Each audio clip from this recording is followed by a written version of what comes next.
Well, I'd be lying if I didn't say that I had no idea that I would be waking up today to see the most depressing news imaginable.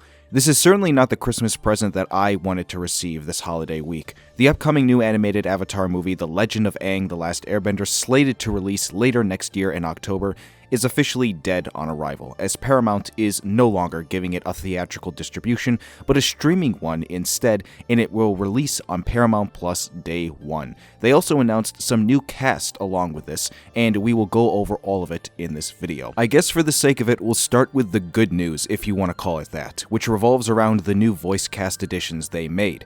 Ke Huy Quan, Taika Waititi, Geraldine Viswanathan, and D. Bradley Baker have all been added. I don't mean to be sarcastic when I say good news, by the way. I think all of these people are great additions, especially D. Bradley, who started with the original cartoon and has done the noises and voices for so many popular characters in the show, including the animals. My problem with this is that it will get shrouded over the bad stuff in the news announcement with the release and the fact that now The Legend of Aang, The Last Airbender has gone back to being a working title, which is just crazy because a title should be the easiest thing to nail down. Anyways, to get back on topic, I like these new cast additions. Ke Huy Quan just recently voiced a big role in Zootopia 2 as Gary the Snake, and in general, he's a fun actor. He gives very charming performances, and I think his voice is perfect for a character in this franchise. Geraldine Viswanathan is someone that I am not familiar with. I recently saw her for the first time in Marvel's Thunderbolts, and I thought she was a fun side character, but again, I can't say much of other stuff that she's been in. Finally, Taika Waititi, a man who certainly has had his fair share of press in the last 5 years as a filmmaker first and foremost, but when it comes to his voice, all I hope for is that he's not playing a completely annoying character. I don't mind him being in the movie, but I just hope it's for a character that I'm not going to get annoyed by 24/7. On top of this voice cast announcement, we did also get a plot synopsis from Paramount themselves in their official statement. Avatar Aang, the world's last airbender, learns of an ancient power that could save his culture from extinction. With the help of his friends, he embarks on a global quest to find it before it falls into the wrong hands and threatens to upend the peace they sacrificed everything to achieve. To catch everyone back up to speed here, it's rumored that Dave Bautista, who was cast to play the movie's villain, is playing an airbender type character that Aang and our gang as adults have to stop before he gets this powerful staff that could be used to destroy the world. There's not much else to go off from there, but this Paramount statement slightly confirms that. I think that all sounds cool. It just sucks that we know absolutely nothing about this film that's less than a year away, but what do I know? What I do know is that this movie is now officially dead on arrival when it drops in October on Paramount Plus.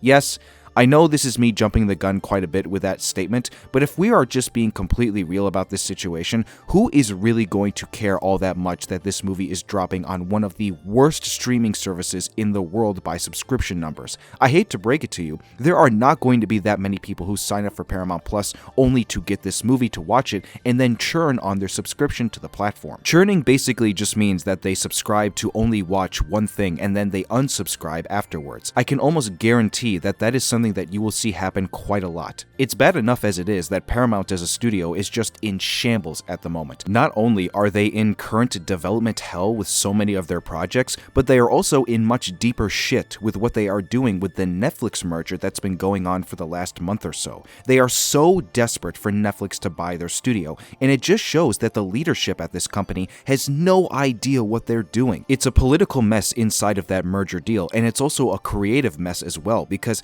they are handling projects with such a lack of care, and this news is just evidence of that. Their release slate for 2026 might be the most abysmal one that we have seen in recent years from a movie studio. As it says here, without Legend of Aang, The Last Airbender on its schedule, Paramount has nearly barren theatrical slate in 2026 that seems void of heavy hitters. Primate is set for January, with Scream 7 to follow in February, Scary Movie 6 in June, Paw Patrol the Dino Movie in August, Street Fighter in October, and The Angry Birds 3 in December. There's no sugarcoating it here, ladies and gentlemen. That is a really, really bad slate. Avatar still has a very ingrained and passionate fan base, and to slap us in the face with something like this is just the final nail in the coffin. It shows you that they don't care for the franchise, and it shows you that they have no confidence to actually make the right decisions to give people a chance to get hyped about anything that you put out in the future. I'm not at liberty to even know if Avatar Studios themselves themselves were all involved in this decision to make it a streaming release, but I would imagine for many people over there who have worked on this movie for years, this feels even worse for them. Just look at this one tweet right here from somebody who did work on the film. I can honestly say that I feel so bad for this person. Animated movies are some of the hardest films to be made in the film industry, and for all that work to be released into a format that probably won't do it justice is downright insulting. I don't mean to make it sound like I'm trying to stand on some pedestal to voice my complaints and frustration, but what else can I really say? It annoys me so much that when you see what 2026 is about to bring for us fans as far as releases go, and you see that there is potential for Avatar to be brought back into the cultural zeitgeist, these decisions prevent any possible amount of joy that can be felt across the fandom. We are getting the next season of the Netflix live-action adaptation, which, from everything I have seen and heard about the behind the scenes, they are trying to improve upon the quality by making changes that could help with that. We are getting a brand new Avatar fighting game that, from everything that's been shown and from the reactions that people have given to play the game early, it sounds like this is going to be a massive deal for the franchise and fighting games as a whole. And so with that all in mind that comes before it, by the time we get to the end of the year and this new movie would be set to come out in theaters,